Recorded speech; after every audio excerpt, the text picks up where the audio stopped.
आदाब नाजरीन, मिली डाइजेस्ट में आपका इस्तकबाल है। जैसे कि सुबह से आप लोग टीवी चैनल्स में देख रहे हैं कि मुल्क के 5 रियासतों में जो इंतखाबात हुए थे उसको लेकर के, ख़ास करके पंजाब के जो रिज़ल्ट है वो सबको हैरान करने वाला है कि किस तरह से आम आदमी पार्टी ने वहाँ पर अपना लोहा मनवाया है।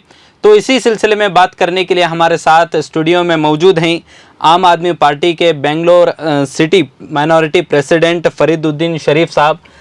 फरीदुद्दीन साहब, आपका मिली डाइजेस्ट में इस्तकबाल है। तो सबसे पहले आपको मुबारकबाद के पंजाब में जो है आम आदमी पार्टी ने मेजॉरिटी के साथ कामयाबी हासिल की है जी, कामयाबी हासिल की है, तो उसके लिए आपको पहले मुबारकबाद है। शुक्रिया। तो जैसे कि यूपी में इलेक्शन हुए हैं, पंजाब है, उत्तराखंड है, गोवा है और मणिपुर है, इन 5 स्टेट्स में जो है इलेक्शन हुए हैं और 4 स्टेट में बीजेपी आगे है और आम आदमी पार्टी ने जो है पंजाब में मेजॉरिटी के साथ कामयाबी हासिल की है। लेकिन देखा जाए तो मेरा आपसे सवाल ये है कि पंजाब में कांग्रेस के भी बड़े बड़े नेता, कदावर लीडर्स वहाँ पर मौजूद थे, तो आम आदमी पार्टी ने किस तरह से वहाँ पर जीत रकम की, उन लीडर्स को पीछे छोड़ करके आम आदमी पार्टी आगे आई है। तो इस सिलसिले में आपका क्या कहना है? देखिए, ये जो सारे सियासतदान जो आज लॉस किए इलेक्शन, एक से एक टॉप लीडर जो 60-70 साल से उनकी हुकूमत चल रही थी जी। उनके बाद दादा, उनके बाप, उनके परदादा, ये उसी सियासत इनकी चल रही थी जी। इतने सालों से उन्होंने पंजाब के लिए कुछ नहीं किया। बिल्कुल। पंजाब के लोग तंग आ गए थे इन सियासतदानों से। जी। ये सियासतदान कभी पंजाब के लोगों के लिए कभी काम नहीं किया। ये सियासतदान सिर्फ अपने घर के लिए, अपने घरों के लिए, अपने खुद के लिए काम किए हैं। जी। पंजाब में 2 बड़े इश्यूज थे। एक तो ड्रग माफिया इशू बहुत बड़ा था। उस ड्रग माफिया से 3 नस्लें पीछे हो गए हैं पंजाब में। उन लोगों ने इसके ऊपर तवज्जो नहीं दिया। पंजाब में सैंड माफिया, करोड़ों अरबों खरबों का पैसा इन लोगों ने लूट लिया। ये देखते हुए पब्लिक ने देख के तंग आ गए थे। हमारे अरविंद केजरीवाल दिल्ली के चीफ मिनिस्टर, जो 7 साल में रोल मॉडल दिल्ली में जो इम्प्लीमेंट किया, वो सारी दुनिया देखी है। कुछ बाहर देशों से दिल्ली आके दिल्ली के स्कूलों को देखा हुआ है, दिल्ली के अस्पतालों को देखा हुआ है। दिल्ली जहाँ पे 7 साल पहले अगर गवर्नमेंट स्कूल की हालत इतनी बुरी थी कि बच्चों को कोई माँ बाप अपने उस स्कूलों में नहीं भेजते थे, आज डिमांड इतनी हाइप हो गई है कि बच्चों को अपने माँ बाप उसी स्कूल में डालना चाहते हैं जहाँ पे दिल्ली सरकार चला रही है जी। ये बदलाव दिल्ली में आया। ये बदलाव पंजाब के लोगों ने देखा कि 7 साल से क्या हो रहा है। तो पंजाब के लोगों ने मुसम्मिल इरादा कर लिया कि इस मर्तबा हम वोट देंगे, जिताएंगे तो आम आदमी पार्टी को ही देंगे जी। उसी बदौलत से हम आज 94 कुछ टच कर रहे हैं।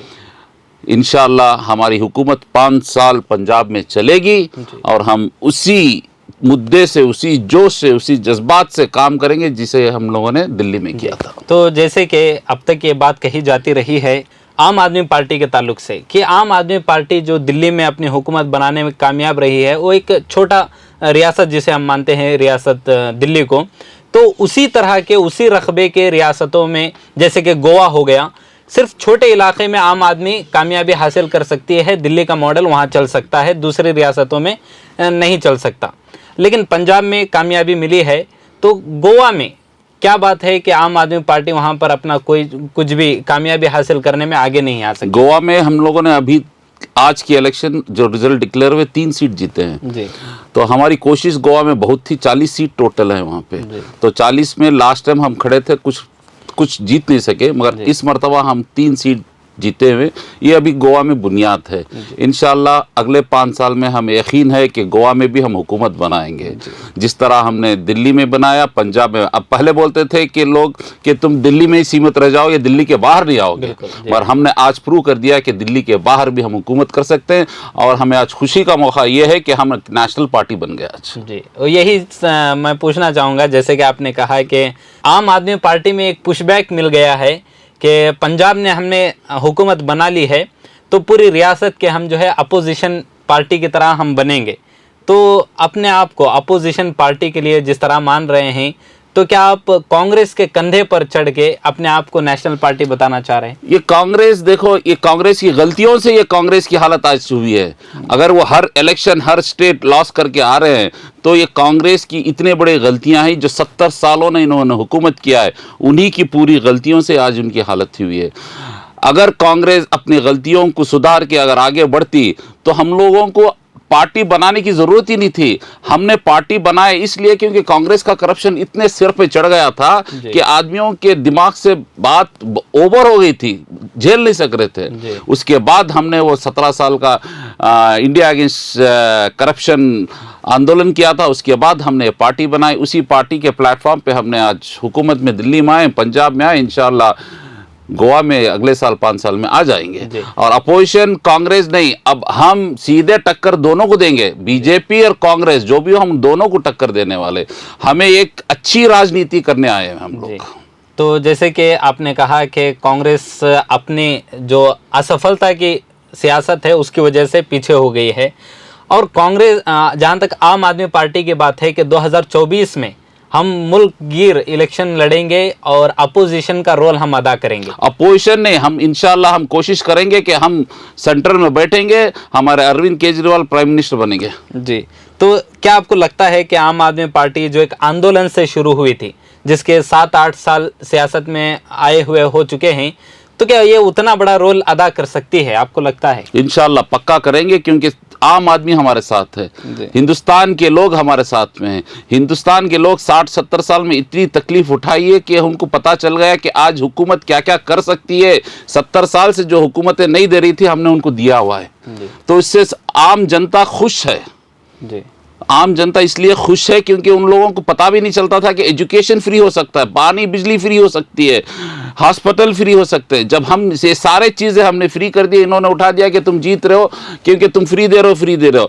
वही एमएलए बोलता है जो अपने घर का बिजली फ्री लेता है, वही एमएलए बोलता है जो अपने घर की कार का पेट्रोल फ्री लेता है, वही एमएलए जो लेता है जो अपने घर का रेंट भी लेता है। और जब इनको ये फ्री भी चाहिए तो हम लोग क्या जनता को नहीं दे सकते हैं? बिल्कुल जी। तो इस सब से मेरा आपसे सवाल है कि जिस तरह से आपने शुरू से कांग्रेस पर निशाना लगाया है, आम आदमी पार्टी के लिए कांग्रेस अपोजिशन है या बीजेपी अपोजिशन है?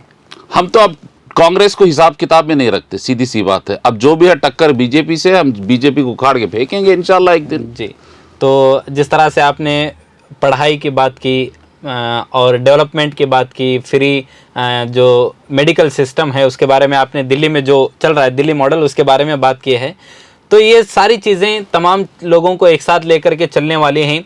लेकिन आम आदमी पार्टी का माइनॉरिटीज़ के लिए क्या पॉलिसी है? अल्हम्दुलिल्लाह हिंदुस्तान के माइनॉरिटीज़ इतने खुश रहेंगे। दिल्ली के सारी माइनॉरिटीज़ हम लोगों को सपोर्ट किए हैं। जब माइनॉरिटी सपोर्ट किए तभी तो हम फर्स्ट इलेक्शन में 67 सीट जीते थे। सेकेंड इलेक्शन में हमने सारे माइनॉरिटी सपोर्ट किए तभी हम 62 सीट जीते हुए हैं। मैं अपील करना चाहता हूँ हमारे माइनॉरिटीज़ से कि जाइए दिल्ली में देखिए कितनी सहूलत उन लोगों ने दी है। जो बिजली पानी फ्री जो फ्री दिया है, ये नहीं कि माइनॉरिटीज़ को नहीं दिया है, ये सारी जनता को है। यहाँ पे माइनॉरिटीज़ मेजॉरिटी की सवाल ही पैदा नहीं होता। हम देख रहे हैं पूरी जनता को, समझ गए? हम यहाँ पे कोई डिवाइड एंड रूल पॉलिसी नहीं कर रहे हैं। हम जो भी करेंगे सारी जनता को करेंगे। लेकिन यहाँ पर जो जहाँ तक अरविंद केजरीवाल का सवाल है, जब भी माइनॉरिटीज़ की, चाहे वो मुसलमानों की हो या दलितों की हो, उनके हक़ में जब उन पर जुल्म होता है तो उनके हक़ में आवाज़ उठाने के लिए वो कहीं पर नज़र नहीं आते। तो जब कहीं पर, या फिर जैसे कि आपने बात कही कि डेवलपमेंट की, स्कूल की, मेडिकल की, ये सारी चीज़ें हैं, लेकिन जब इन पर जुल्म होता है तो वहाँ पर अरविंद केजरीवाल कहीं पर भी नज़र नहीं आते। ऐसा क्यों है? नहीं, जब भी माइनॉरिटीज़ के ऊपर जुल्म हुआ है, अंदर अरविंद केजरीवाल की आवाज़ उठी है, मनीष सिसोदिया की आवाज़ उठी है, दिल्ली के सारे नेता, हमारा अमानतुल्लाह खान जहाँ के ओखला के एमएलए, उन्होंने भी आवाज़ उठी है। हमने एलजी को जाके अपना प्रेजेंटेशन किया है, उसके बावजूद भी हम कुछ नहीं कर सके क्योंकि दिल्ली की पुलिस हमारे हाथ में नहीं है। दिल्ली की सरकार, आदि सरकार अरविंद के हाथ में है, अरविंद जी के हाथ में है, आदि सरकार एलजी के हाथ में है। तो जैसा कि आपने कहा कि माइनॉरिटीज़ के हक़ में आवाज़ उठाते हैं, तो दिल्ली राइट्स में हम देखते हैं कि किस तरह से वहाँ पर वन साइडेड मुसलमानों पर, मस्जिदों को तक जो है वहाँ पर आगजनी की गई, घरों पर जाकर के एक वेल प्लान्ड तरीके से मुसलमानों को निशाना बनाया गया। तो वहाँ कहीं पर भी अरविंद केजरीवाल नज़र नहीं आए, ऐसा क्यों है? ये राइड्स जो भी हुए थे करावल नगर के उस साइड हुए थे, जो यूपी के बॉर्डर को टच होता है, वहाँ पे अपोजिशन लीडर्स जो भी थे उन लोगों ने वहाँ के लोगों को लिया कि दिल्ली में जानबूझ के इलेक्शन के मुद्दे पे नज़र रखते हुए राइड्स किया था। हमने जब वो राइड्स हो रहे थे, हम एलजी के घर में रात के 11:30 बजे जाके दरवाजे पे खटखटाए, बोल रहे थे वहाँ पे आदमियों को मारा जा रहा है, आप अपनी पुलिस भेजिए, आर्मी भेजिए। मगर एलजी साहब हमारे बहुत थोड़ा नर्म मिजाज के हैं, पता नहीं उनको किस लिए हुक्म ऑर्डर कहीं टॉप से आया था नहीं आया था, मगर उन्होंने कदम उठाने में बहुत लेट कर दी, उस कारण हम लोगों को थोड़ा तकलीफ उठाने पड़ा है। मगर अरविंद केजरीवाल की आवाज़ उसके खिलाफ उठी थी, मनीष सिसोदिया की आवाज़ उठी थी, पार्टी की आवाज़ उठी थी उसके खिलाफ। जी बहुत बहुत शुक्रिया। तो ये थे फरीदुद्दीन शरीफ साहब, बेंगलोर सिटी माइनॉरिटी प्रेसिडेंट। तो हमने इनसे बात की है कि उन्होंने किस तरह से आम आदमी पार्टी ने पंजाब में जीत हासिल की, और ख़ास करके मुल्क में जो कम्युनल पॉलिटिक्स चल रही है वो डेवलपमेंट के ज़रिए उसको मात देने की यहाँ पर हमारे साथ बात कर रहे थे। और इसी के साथ मैं अपनी इस खुसूसी मुलाकात को ख़त्म करता हूँ। अस्सलाम वालेकुम।